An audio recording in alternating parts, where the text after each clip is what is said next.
नमस्कार।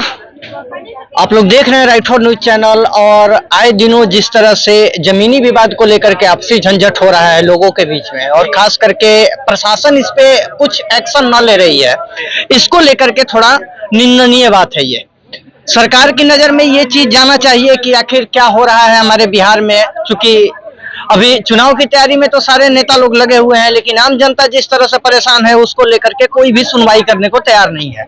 बिहटा थाना का एक मामला मेरे सामने अभी आया है, जिस मामले में जमीनी विवाद को लेकर के आपस में दो लोगों के बीच में झगड़ा हुआ है। झगड़ा का मेन कारण क्या है और उस पर कहां तक सुनवाई हुई और क्या हो रहा है, इन सब मामले में बात करने के लिए मेरे साथ में एक भैया बैठे हुए हैं। इनसे हम बात करेंगे और जानेंगे कि मामला पूरा क्या हुआ है मामला सर। और आप पहले अपना नाम बताइए। पहले मेरा नाम दिवाकर कुमार है। मैं बिशनपुरा का निवासी हूँ। मेरा थाना बिहटा है। मेरे गांव के ही दबंग कृष्णा सिंह जो हैं, मेरे जमीन को जलसाजी एवं दबंगई से हड़पना चाहते हैं, जो कि इस जमीन का निवारण अनुमंडल पदाधिकारी के आदेशानुसार बिहटा थाना जनता दरबार में सीओ साहब नोटिस किए, और नोटिस करने के बाद में सभी पक्ष को बुलाए। सभी पक्ष को बुलाने के बाद में मेरे अथी में आदेश हुआ, मेरे दखल कब्जा में जी मेरे पक्ष में आदेश हुआ। पुलिस बिहटा थाना भी कहले आदेश किए, बिहटा थाने के दरोगा जी भी आदेश किए कि ये दिवाकर सिंह का जमीन है। उसके बाद में कहले मेरे खेत में तेलहन का फसल रोपा हुआ था। हम अपने खेत में तेलहन का फसल काटने के लिए गए तो कृष्णा सिंह और उनके पुत्र अखिलेश सिंह, उनके पुत्र के कहले ये क्या बोलते हैं उमेश सिंह, ये सब घातक हथियार के बल पर आए। और अखिलेश सिंह मेरे कनपट्टी पर पिस्तौल लगा भिड़ा कर बोलते हैं कि खेत से चले जाओ नहीं तो गोली मार देंगे।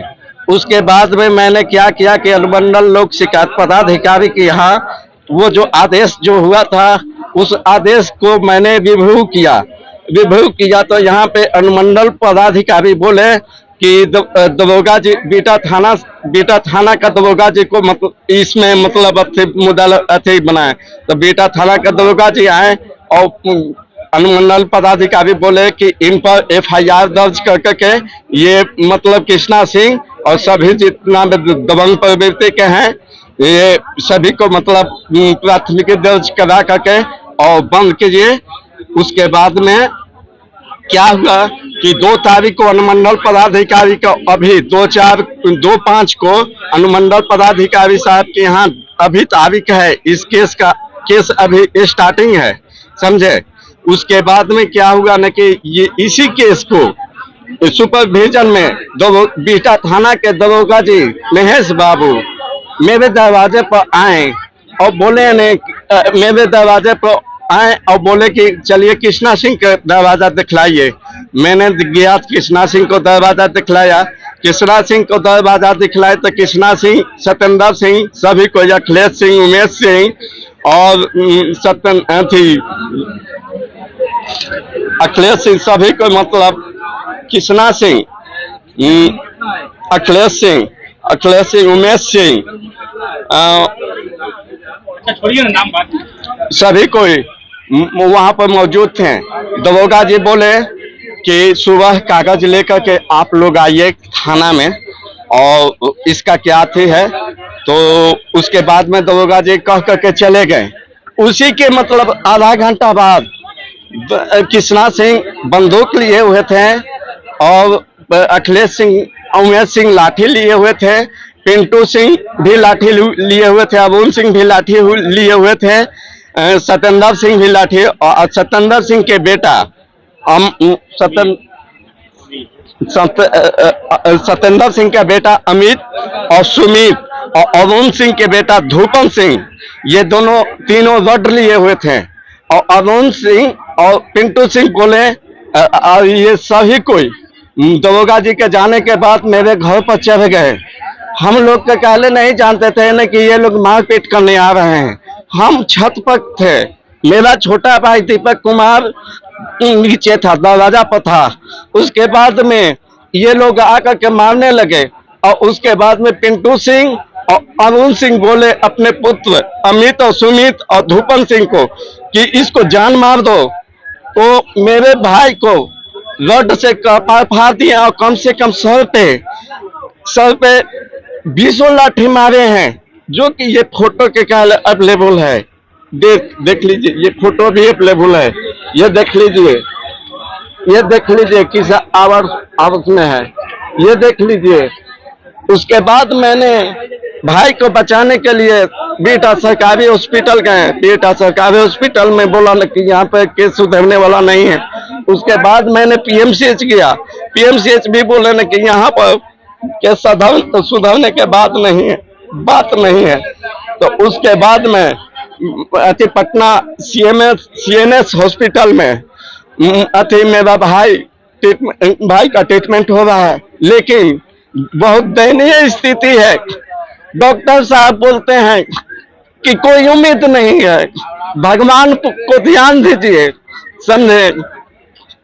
किस तरह से दबंगई बढ़ा हुआ है हमारे बिहार में, ये भी एक देखने वाली बात है और ये समझने वाली बात है कि दबंगई की एक हद होती है। इनका भाई जो कि पढ़ाने वाले थे, पढ़ाते थे, मास्टर हैं प्राइवेट स्कूल में, और इनके भाई को मारा गया है। और मारने के उपरांत स्थिति ऐसी पैदा हो गई है कि वो अभी मौत से जूझ रहे हैं सीएनएस हॉस्पिटल में।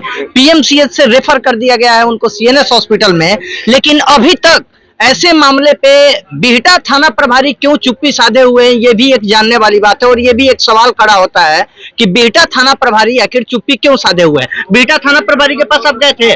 जी गए थे। तो बिहटा थाना प्रभारी ने क्या कहा?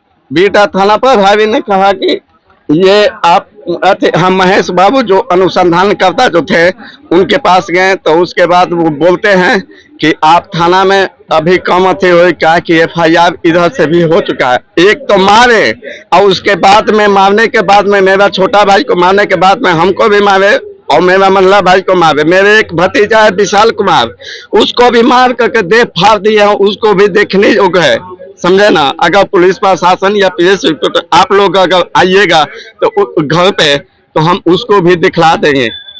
ऊपर से काउंटर केस भी करवा दिए। हाँ, ऊपर से काउंटर भी केस करवा भी दिए। और उसके बाद में बोलते हैं ना कि जेल यहाँ पे थाना में आओगे तो अरेस्ट हो जाओगे। कौन बोला? थानाध्यक्ष? नहीं, हमको सूचना हमको मिला। अच्छा, ये हमको ये नहीं समझ आता, ये जमीन जो है, जमीन जिसका विवाद चल रहा है आप लोगों के बीच में, ये जमीन कौन से प्लॉट में है और क्या खाता नंबर है इसका? इस जमीन मौजा खाता नंबर मौजा पथरा है, खाता नंबर 119 है, प्लॉट नंबर 1156, रकबा 20 डिसमिल, प्लॉट नंबर 1157, रकबा 17 डिसमिल है। ये किसके नाम पे है ये मेरा अभी फिलहाल मेरे दादा किशुनदेव सिंह का नाम पे करेंट रसीद कट रहा है। ये आज से नहीं, करीब 60 साल से रसीद कट रहा है। खतियानी जमीन है मेरा। अभी आप क्या कर रहे हैं? अभी क्या मतलब, क्या इसको लेकर के ये आवेदन अभी कहाँ देने वाले हैं और क्या करने वाले हैं? अभी तो आवेदन मैंने मुख्यमंत्री के यहाँ और उसके बाद में उप महानिदेशक वरीय पुलिस पदाधिकारी के यहाँ, उसके बाद में अनुमंडल पुलिस पदाधिकारी के यहाँ, उसके बाद में अनुमंडल ये एसडीओ साहब के यहाँ, तो ये बिहटा थाना के यहाँ भी ये सारी बातें हैं और ये सारा माजरा है। आप लोग समझ सकते हैं कि एक गरीब इंसान जो कि अपने भाई के मौत की स्थिति से भी जूझते हुए हॉस्पिटल में इतना ज्यादा दौड़ते धूपते हुए भी अपना आवेदन हर जगह सबमिट कर रहा है, क्योंकि इनके जमीन पे, इनके खतियानी जमीन पे कितने दबंगों के द्वारा कब्जा करने की कोशिश की जा रही है, लेकिन अभी तक बिहटा थाना प्रभारी के द्वारा ये कोई भी एक्शन नहीं लिया जा रहा है। ये भी एक सोचने वाली और ये भी एक सवाल खड़ा करने वाला मुद्दा है।